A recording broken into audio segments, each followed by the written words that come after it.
Hello everyone, welcome to Mobile Bazz. আজকে আমি কথা বলবো Realme upcoming smartphone Realme 11 Pro এই স্মার্টফোনটি নিয়ে। খুব রিসেন্টলি বাংলাদেশ মার্কেটে এই স্মার্টফোনটি আসছে। কার্ভেজ ডিসপ্লে সহ বেশ অসাধারণ ডিজাইন এবং অসাধারণ ফিচার্স নিয়ে এসেছে এই স্মার্টফোনটি।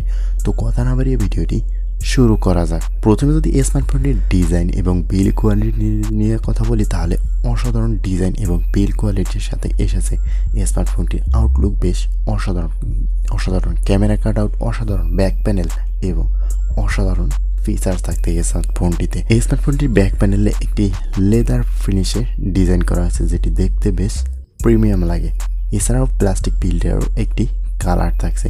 স্মার্টফোনটি থাকছে তিনটি মাত্র কালারে, ব্ল্যাক, গ্রিন এবং গোল্ড কালারে। ফোনটির ওয়েট থাকছে দুইটি ভ্যারিয়েন্টে, 8.2 মিলিমিটার এবং 8.8 মিলিমিটার। 8.2 মিলিমিটার স্মার্টফোনটি হলো প্লাস্টিক বিল্ডের তৈরি এবং 8.8 মিলিমিটার স্মার্টফোনটি হলো লেদার ফ্রেম ব্যাক প্যানেলের তৈরি। এই স্মার্টফোনটির ওয়েট থাকছে 183 গ্রাম এবং 189 গ্রাম যথাক্রমে।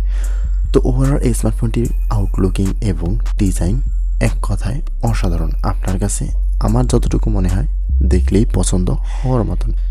এরপরে যদি এই স্মার্টফোনটির ডিসপ্লে নিয়ে কথা বলি, তাহলে ফোনটির ডিসপ্লেতে ব্যবহার করেছে 6.7 ইঞ্চির একটি কার্ভ অ্যামোলেড ডিসপ্লে। থাকছে 1 বিলিয়ন কালার্স HDR10+ এবং 120 হার্জ রিফ্রেশ রেট। ফোনটির ডিসপ্লে রেজোলিউশন থাকছে 1080x2412 পিক্সেল আর থাকছে 394 ppi pixel range. Overall display colour resolution এবং বেটার স্মুথনেস থাকছে ফোনটির ডিসপ্লেতে। কন্টেন্ট দেখার ক্ষেত্রে বেশ ভালো সাপোর্ট দিবে আপনাকে। এরপরে আসি স্মার্টফোনটির ক্যামেরা সেকশনে। ফোনটিতে ব্যবহার করা আছে 100 মেগাপিক্সেলের মেইন ক্যামেরা, যার সাথে থাকছে একটি 2 মেগাপিক্সেলের ম্যাক্রো সেন্সার। ফোনটির ব্যাক ক্যামেরা দিয়ে ভিডিও রেকর্ড করা যাবে 4K/30 fps রেজুলেশনে। থাকছে EISR সাপোর্ট।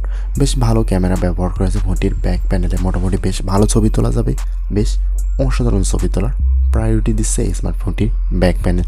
ফোনটি ফ্রন্ট ফেসিং ক্যামেরা ব্যবহার করেছে 16 মেগাপিক্সেলের একটি সেলফি ক্যামেরা। এখানে ভিডিও রেকর্ড করা যাবে 1080p/30 fps রেজুলেশনে। এরপর আসি এই স্মার্টফোনটির পারফরমেন্স সেকশনে। ফোনটিতে ব্যবহার করেছে মিডিয়াটেক ডায়মেনসিটি 7050 এর 6 ন্যানোমিটার একটি 5G চিপসেট, যার সাথে CPU হিসেবে থাকছে 2.6 GHz অক্টোকোর এবং GPU হিসেবে থাকছে মালিজে 68। ফোনটিতে র্যাম হিসেবে থাকছে 8GB এবং 256GB এবং 12GB 512GB স্টোরেজ।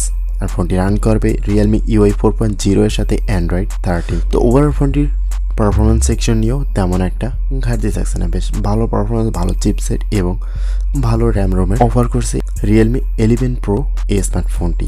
এরপরে আসি এই স্মার্টফোনটির ব্যাটারি সেকশনে। ফোনটিতে বেশ পাওয়ারফুল 5000 mAh ব্যাটারির সাথে একটি 67 ওয়াটের ফাস্ট চার্জিংয়ের ব্যবস্থা করেছে, যেটি দিয়ে খুব দ্রুত চার্জ করে পুরো দিন অনায়াসে গেমিং এবং বেশ ভিডিও দেখার সুযোগ থাকছে। ফোনটি দিয়ে কানেক্টিভিটি সিস্টেমে থাকছে ওয়াইফাই, ব্লুটুথ 5.2, NFC এবং USB Type-C চার্জিং পোর্টের সুবিধা। ফোনটির কানেক্টিভিটি সিস্টেমে থাকছে 5G এর সুবিধা। তো এই স্মার্টফোনটি 45,000 টাকার আশেপাশে কেমন হতে পারে অবশ্যই কমেন্ট করে জানাবেন। আজকের ভিডিওটি এই পর্যন্তই। কথা হবে নেক্সট কোনো ভিডিওতে। আল্লাহ হাফেজ।